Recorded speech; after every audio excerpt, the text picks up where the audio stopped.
जले पेड़ की ठूंठ पर रही कोकिला कूक, बाल न बांका कर सकी शासन की बंदूक। आजादी है फूल की खुशबू आजादी, बच्चों की मुस्कान में बोले आजादी आजादी। तो सत्ता पक्ष के लोग सदन नहीं चलने देना चाह रहे हैं, डेमोक्रेसी का गला घोट देना चाह रहे हैं। अडानी पे चर्चा मंजूर नहीं है, वो 2200 करोड़ का घूस ले या 22,000 करोड़ का घूस ले दें, उस पर चर्चा नहीं होना चाहिए। वे पूरी संपत्ति को, देश के सारे संपत्ति को अडानी को दे दें, निजीकरण नहीं अडानीकरण कर दें, वे उनकी चर्चा पार्लियामेंट में नहीं होने देना। जोशी भरा मेरा सलाम है। आपकी मांगों के साथ हूँ और इस मौके पर फिलिस्तीन के मारे गए बच्चों और उन सभी लोगों के प्रति मैं सबसे पहले अपनी श्रद्धांजलि अर्पित करता हूँ, संवेदना अर्पित करता हूँ। नागार्जुन की एक कविता है, जले पेड़ की ठूंठ पर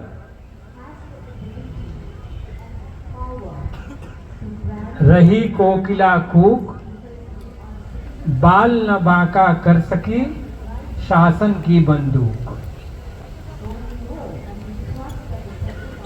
तानाशाहियां कितनी भी सख्त हों दुनिया में और हमारे देश में, लेकिन ऐसी जमातें भी हमेशा रहेंगी, ये बात इतिहास में दर्ज है और ये रहेगा भविष्य में भी। आज़ादी के लिए बोलने और लड़ने वालों की आवाज़ कोई खत्म नहीं कर सकता। एक हमारे साथी थे, कुमार धुबी में गीत गाते थे, आज़ादी है फूल की खुशबू आज़ादी, बच्चों की मुस्कान में बोले आज़ादी आज़ादी। तो आज़ादी वो चीज़ है। एक पत्रकार एक दिन हमसे इंटरव्यू लेने लगे और कहा उन्होंने कि कम्युनिज्म का भविष्य तो दिखता नहीं है, आपका क्या कहना है? हमने कहा कि तो भविष्य कहाँ तलाश है? फ्रांसिस फुकुयामा ने कहा कि इतिहास का अंत हो गया। तो पूंजीवाद के इसी इतिहास को मान लें, इजराइल के हमले को, अमेरिका के पीछे खड़े होने को, जिसने जिनेवा कन्वेंशन, नॉर्वे कन्वेंशन, सभी कन्वेंशनों को तोड़ दिया। अस्पताल पर बम नहीं गिराना है, नागरिकों का पानी नहीं रोकना है, राहत नहीं रोकना है, युद्धबंदियों के साथ अच्छा व्यवहार करना है, वो सारे इसी पूंजीवादी दुनिया ने जो बनाए थे नियम कानून, कभी उन सब को तार तार कर दिया, ताक पे रख दिया। तो इसी को मान लें।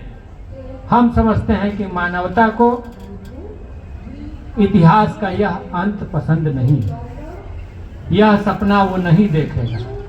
वो हमेशा कम्युनिज्म के उस सपने में जिंदा रहेगा और उसको बनाने की कोशिश करता रहेगा। Each according to his capacity, each according to his need. ऐसा समाज बनेगा, इसका वो सपना देखता रहेगा, समता का, बराबरी का, समाजवाद का।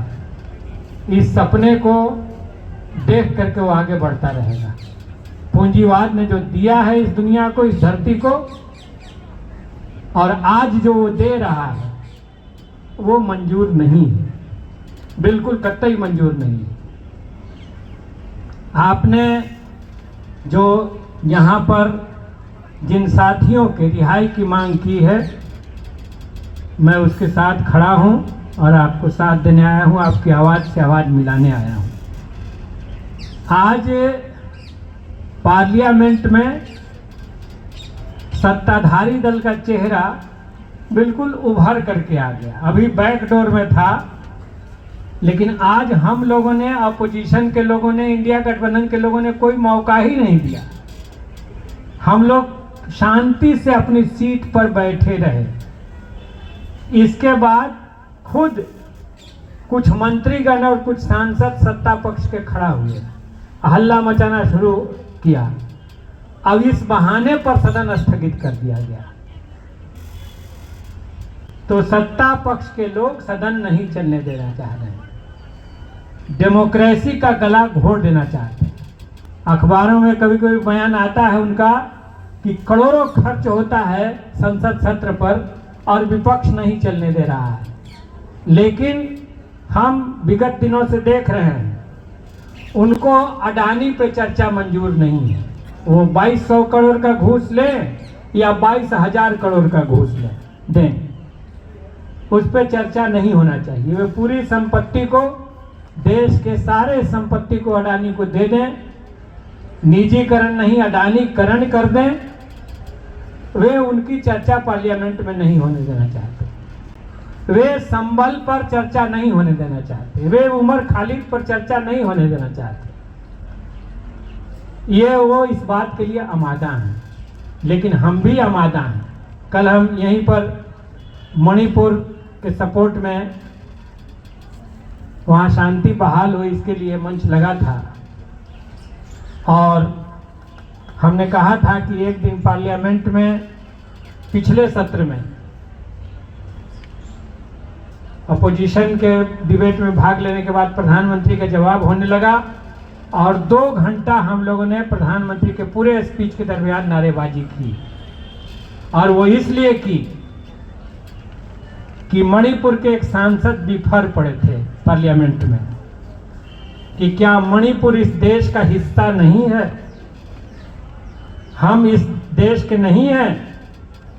और हमने ये तय किया कि बिल्कुल आप भारतवासी हो, भारत के हिस्सा हो और तुम्हारी मांगे अगर सत्ता पक्ष नहीं सुन रहा है तो इंडिया गठबंधन तुम्हारे साथ खड़ा है। और हम 2 घंटा तक प्रधानमंत्री के भाषण के खिलाफ नारेबाजी करते हुए खड़ा रहे। मणिपुर पर 2 मिनट, मणिपुर पर 1 मिनट। तो उसी तरह से हम कहना चाहते हैं जो हमारे संविधान लिखा उसकी जो मूल आत्मा है कि हमारा संविधान लिंग, जाति, भाषा और धर्म के आधार पर अपने नागरिकों के बीच भेदभाव नहीं करता। यही हिंदुस्तान को एक रखने का मंत्र था, सूत्र था। और आज की सांप्रदायिक सरकार वो इसके उल्टे नीतियों पर चल रही है। वो जाति पर झगड़ा करवा रही है, भाषा पर झगड़ा करवा रही है, धर्म पर तो रोज ही रोज वो बखेड़ा खड़ा कर रही, दंगा करवा रही है। लेकिन अपने कुछ मित्र पूंजीपतियों के स्वार्थ में वो हिंदुस्तान के सामाजिक ताने बाने को, उसके फेडरल स्ट्रक्चर को जो तोड़ने में जो लगे हुई है, हम इसका मुखालफत करते रहेंगे। हम आज़ादी की बात, संविधान की बात, लोकतंत्र की बात हम करते रहेंगे। और निश्चित रूप से हमारे ऐसे नौजवान उमर खालिद जैसे जो जेलों में वर्षों से बंद हैं, ये इस लड़ाई के एक अग्रिम पंक्ति में खड़ा रहने वाले लोग हैं और हम उन्हें सलाम करेंगे विभिन्न मंचों से। आज भी हम उन्हें सलाम करते हैं। उमर खालिद, हम तुम्हारे साथ हैं, तुम्हें रिहा किया जाना चाहिए। और तुम्हारे साथ साथ उन तमाम लोगों को जो अन्याय के शिकार हुए, जेलों में बंद हैं, उन सभी की रिहाई होनी चाहिए। ये मांग भी इस मंच से करना चाहते हैं। आप सबका शुक्रिया, बहुत बहुत धन्यवाद।